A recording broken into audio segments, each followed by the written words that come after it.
you write in the book, there is no faith and no courage and no sacrifice in doing what is expedient. What do you say to those viewers that don't pursue their dreams and are locked in their careers because they are too afraid to take risks and pursue something meaningful? Well, the first thing I would say is, well, you should be afraid of taking risks and pursuing something meaningful. But you should be more afraid of staying where you are if it's making you miserable. You're paying a price by sitting there being miserable. You might say, well, the devil I know is better than the one I don't. It's like, don't be so sure of that. The clock is ticking. Yeah, and if you're miserable in your job now and you change nothing, in 5 years, you'll be much more miserable and you'll be a lot older. But isn't it a luxury to pursue what is meaningful? Our viewers have mortgages, they have children, they have payments and loans. It's a luxury to pursue because we lack the resources. Well, I don't remember now, I'm not talking about what makes you happy. It's a luxury to pursue what makes you happy. It's a moral obligation to pursue what you find meaningful. And that doesn't mean it's easy. It might require sacrifice. If you need to change your job too, let's say you have a family and children and a mortgage, you have responsibilities. You've already picked up those responsibilities. You don't just get to walk away scot-free and say, well, I don't like my job, I quit. That's no strategy. But what you might have to do is you think, well, this job is killing my soul. All right, so what do I have to do about that? Well, I have to look for another job. Well, no one wants to hire me. It's like, okay, maybe you need to educate yourself more. Maybe you need to update your curriculum vitae, your resume. Maybe you need to overcome your fear of being interviewed. Maybe you need to sharpen your social skills. Like, you have to think about these things strategically. If you're going to switch careers, you have to do it like an intelligent, responsible person. That might take you a couple of years of effort to do properly. We're built for struggle, us human beings. We're built to contend with the world. We're built to contend with reality. You want a challenge, and the best way that you can take on a challenge, because a challenge fortifies you. So you don't want to be secure, you want to be strong. And you get strong by taking on optimal challenges. And so you lay out your destiny in the world, and you take the slings and arrows of fate, and you make yourself stronger while you're doing so. And you might fail, and fortune might do you in. But it's your best bet. And you know, people have extracted unbelievable successes out of catastrophic failures. And I'm not saying that in a naive way. I know perfectly well what happens to people. You know, you're doing fine in life and then you get cancer, and then 6 months later you're dead. And all the heroism in the world isn't going to save you at that point. But that's not the point. That's not the point. Life is bounded by mortality. But that doesn't mean that you don't get out there and contend, and you develop by contending, and you minimize the net amount of suffering in the world. And that's something, man, that's something to do. Compare yourself to who you were yesterday, not to who someone else is today. Because you need to have a hierarchy of improvement. You need to be aiming for something, and that means you're going to be lesser than people who've already attained along that dimension. So the question is, who should you defeat in the final analysis? And the answer is, you should defeat your former self. You should be constantly trying to do that. And you're the right control for yourself too, because you're the one who's had all your advantages and disadvantages. And so if you want to compete fairly with someone, then you should be competing with you. If you're improving yourself, then what you are doing is competing with your lesser self. And then you might also ask, well, what is that lesser self? And that lesser self would be resentful and bitter and aggressive and vengeance-seeking, and all of those things that go along with having a negative moral character. And those are things that interfere with your ability to progress as you move forward through life. So it's very necessary to understand that this is why, you know, I've been stressing this idea of personal responsibility. It's like, well, personal responsibility is to compete with yourself, is to be slightly better than yourself the next day. And it better in some way that you can actually manage, and that's humility. Like, well, I'm a flawed person, I've got all my problems, could I be as good as person X? It's like not the right question. The right question is, could you be slightly better tomorrow than your currently flawed self? And the answer to that is, if you have enough humility to set the bar properly low, then you could be better tomorrow than you are today. And you might say, well, what's the right way of being in the world, if there is such a thing? And it's not acting according to a set of rules. It's attempting continually to transcend the flawed thing that you currently are. And what's so interesting about that is that the meaning in life is to be found in that pursuit. So I've been laying that out in these discussions too, because it's saying, well, The fundamental issue is that life is tragic and difficult, very tragic and difficult for everyone. And it's also tainted by malevolence, because no matter how things are tragic and difficult, but there's always some stupid thing that you could do or someone else could do that could make it even worse than it has to be. And so that's life. And you need an antidote to that, because that can embitter you. Constant contact with that, just the tragedy, but the tragedy combined with betrayal and malevolence, that makes it even worse, especially if it's self-induced. Okay, so you need something to set against that so you don't get bitter and resentful. Well, what do you set against that? Doing something worthwhile. By your own definition, say. You need some reason to get the hell out of bed on a terrible day because you've got something good to do. Well, what's the best thing you can do? Transcend your current wretched and miserable self. There's meaning to be found in that, and that's a meaning that's associated with responsibility. One of the things that I've been trying to lay out clearly is that life is hard. It's tainted by malevolence and betrayal. That can make you bitter. You need a meaning to offset that. Where's the meaning to be found? Not in rights, not in impulsive pleasure, but in responsibility. You take responsibility for yourself, so you take care of yourself. If you're good at it, you have some excess left over to take care of your damn family. If you're good at both of those, then you have some excess left over to take care of your community. Those are heavy burdens. You pick up the burdens, you find that's meaningful. The best way to pick up the burden is to continually improve yourself, and that's where the meaning is to be found. And so that meaning is in the continual self-transcendence. That's letting your old self die and the new self be reborn. Even if things are going really well for you now, there's going to be a time in the future where things are rough. You know, you're going to be ill, family member's going to be ill, a dream is going to fall apart, you're going to be uncertain about your employment status. Like the flood is coming, right? The apocalypse is coming. It's always the case in life. And you have to be prepared for it. And the question is how to prepare for it. And the answer to that is to find a way of being that works even under the direst of circumstances. You've got the possibility to slowly raise yourself out of the mire. You've got the possibility to do just what the fighter does when he's defeated, which is to say, well, regardless of the circumstances that might have led to my defeat, like even if there were errors on the part of the referee, this is no time to whine about it. This is a time to take stock of what I did wrong so that I could improve it into the future. And that's the right attitude. The point is, your best strategic position is, how am I insufficient and how can I rectify that? That's what you've got. And the thing is, you are insufficient and you could rectify it. Both of those are within your grasp if you aim low enough. And I don't mean don't aim, and I don't mean don't aim up, but you have to accept the fact that you can set yourself a goal that you can attain, and there's not going to be much glory in it to begin with. Because if you're not in very good shape, the goal that you could attain tomorrow isn't very glorious. But it's a hell of a lot better than nothing, and it beats the hell out of bitterness, and it's way better than blaming someone else. It's way less dangerous. And you could do it. And what's cool about it, it's one step on a very long journey.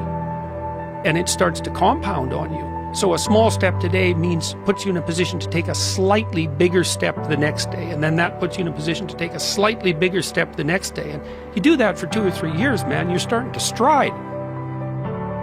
I don't know how many people have come and told me, it's so strange. They said, well, I started making my bed and that made all the difference.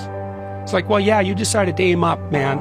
And the first concrete instantiation of that was that you made your bed. And you think, well, that's nothing heroic. It's like, no, but aiming up is heroic. That's something. And then lowering yourself to the point where you're not above the mess in your room. You know, you're not superordinate to that. You lower yourself so that you straighten up. You're grateful for what you have right in front of you, and you take care of it and you put it in order. It's like all of a sudden things start to get better. And one of the reasons that audiences are responding to what I've been saying in my lectures and what I've been writing about is that I don't tell people that they're okay the way they are. No, I say, no, you could be way more than you are. And they're relieved about that, you see, because if you're in a dark and terrible place and someone says you're okay the way you are, then you don't know what to do about that. It's right. Like, no, I'm not. I'm having a terrible time and I'm hopeless. You're okay the way you are. Well, then what? That's it? That's where I am? And what do you want to tell a young person? You're 17. You're okay the way you are. It's like, no, you're not. You got 60 years to be better. And you could be way better. You could be incomparably better across multiple dimensions. And in pursuing that better, that's where you'll find the meaning in your life. And that will give you the antidote to the suffering. This is the trick, though. You have to pick a path of discipline. What path of discipline you have to pick is a different issue. So there could be a rule. The rule might not be follow this rule. The rule might be you have to follow some rules. So it's a meta rule. And the meta rule is you have to discipline yourself. And the issue is, well, how? That's not really the relevant question. You can pick a disciplinary path. That's why I often tell my clients, especially young people, they say, well, I don't know what to do. It's like, that's okay. Nobody does. Go do something. Do the best thing that you can think of. Put the best plan you have into practice. It's not going to be perfect, and it will change along the way. But it will change partly because you become disciplined pursuing the path. And as you become disciplined, you become wiser. And as you become wiser, you become able to formulate better and better plans. So you can start vaguely and confused and develop a plan that's not so great, and you start to implement it. And then you accrue incremental wisdom as you implement your flawed plan. And that enables you to fix the plan. And so that's part of that process of incremental self-improvement as well. Imagine you only have $100,000 to go buy a house. And so you go look at this house, and it's like, Jesus, this house, man, it's like it needs a lot of work. It's like, well, that's all you've got. Well, are you going to pretend that the house is okay the way it is? Or are you going to look for where it's rotten and where the plumbing doesn't work and where the stove doesn't work? You have to go and look and see where everything needs to be fixed. And that is harsh, man. And then in order to do that properly, someone has to have taught you, look, you aren't your problems. You're most fundamentally that which, if it confronts its problems, can solve them. And that's the hero myth in a nutshell, by the way. The hero is the person who confronts horrible, chaotic potential and tames it and makes something of it, right? That's the fundamental human story. But the problem is that you have to face what you don't want to face in order to fix it. So you look at all the things about yourself that need to be burned off, that need to be dispensed with. And that, man, especially at the beginning, especially if you're screwed up, that may be like 95% of you. It's not pleasant. But if you know that you're the thing that can transcend your problems, most fundamentally, if you know you're the thing that, if it faces the problems, can transcend them, then you have the faith that would enable you to take stock of who you are. My daughter was very ill when she was a kid, but particularly when she was a teenager. She had a very terrible time of it. She had juvenile rheumatoid arthritis, and when she was between the ages of 14 and 16, it first destroyed her hip, which had to be replaced, and then it destroyed the ankle on her other leg, which had to be replaced. And she walked around for 2 years on broken legs, and she was taking massive doses of opiates and could hardly stay awake. And as a test of your faith, there's almost nothing that's more direct than a serious illness inflicted upon an innocent child, right? And so the chapter's a meditation on that, and also on what to do in a situation like that, because everyone is going to have a situation like that in some sense, because you'll be faced with illness in the people that you love and in crisis. And so it's a practical guide to coping with those sorts of things. And one of the things you do when you're overwhelmed by crisis is you shorten your time frame. It's like you can't think about next month. Maybe you can't even bloody well think about next week, or maybe not even tomorrow. Because now is just so overwhelming that that's all there is. It's like, and that's what you do. You cut your time frame back until you can cope with it. And if it's not the next week that you see how to get through, then it's the next day. And if it's not the next day, then it's the next hour. And if it's not the next hour, then it's the next minute. And people are very, very, very, very tough. And it turns out that if you face things that you can put up with a lot more than you think you can put up with, and you can do it without becoming corrupted. You have to be alert when you're suffering. You have to be alert to the beauty in life, the unexpected beauty in life. And you have to look for that little bit of sparkling crystal in the darkness when things are bad. You have to look and see where things are still beautiful and where there's still something that's sustaining. And you narrow your time frame, and you be grateful for what you have, and that can get you through some very dark times. And maybe even successfully if you're lucky. But even if unsuccessfully, then maybe it's only tragic and not absolute hell. And you can do that, in the worst situation. You can make it only tragic and not hell. And there's a big gap between tragedy and hell. There's nothing worse at a deathbed than to see the people there fighting. The death is bad enough.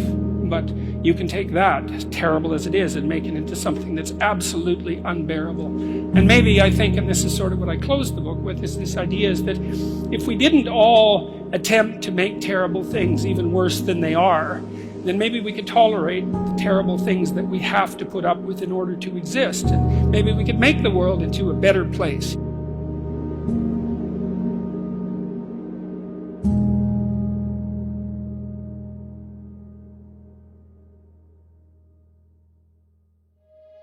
It's a constant storm to try to figure out what you're about, and you change.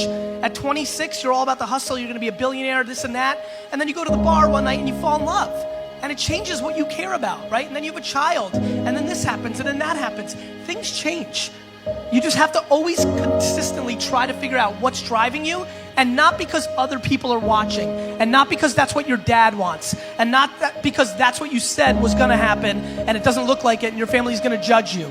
You just have to be as real with yourself as possible, and that is a very difficult struggle, but when you're not, you create enormous vulnerability and unhappiness. Truthful conversations redeem people. Because if you come to a clinical psychologist whose worth is salt, you have a truthful conversation.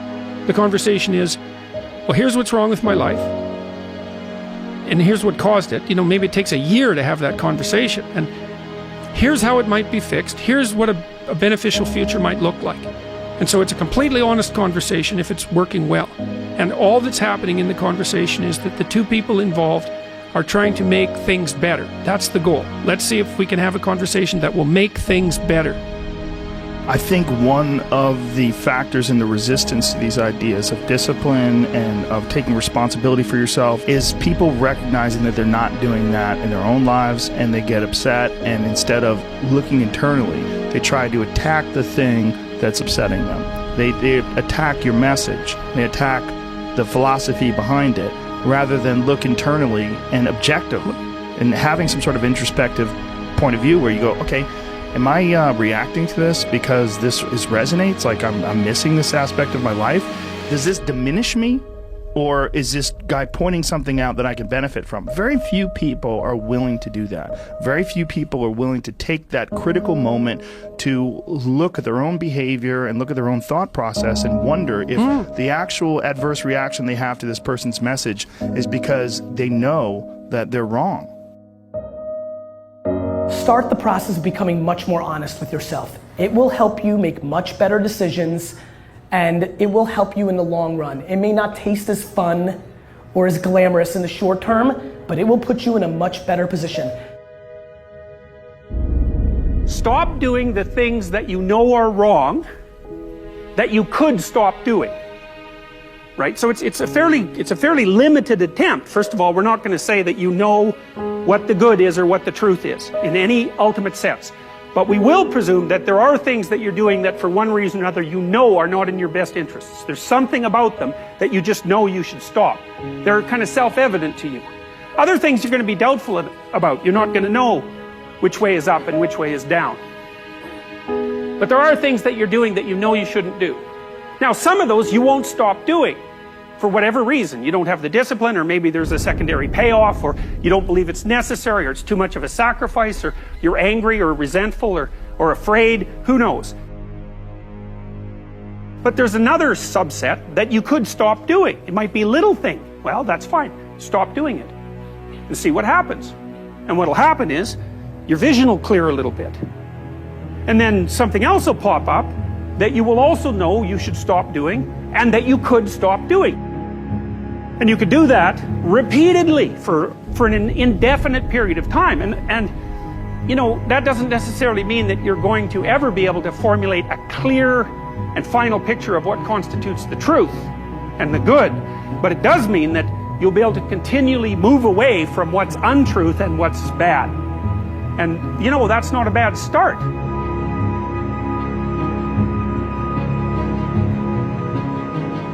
Discipline, it does start with waking up early. It really does. But that is just the beginning. Discipline is the root of all good qualities. But you have to absolutely apply it to things.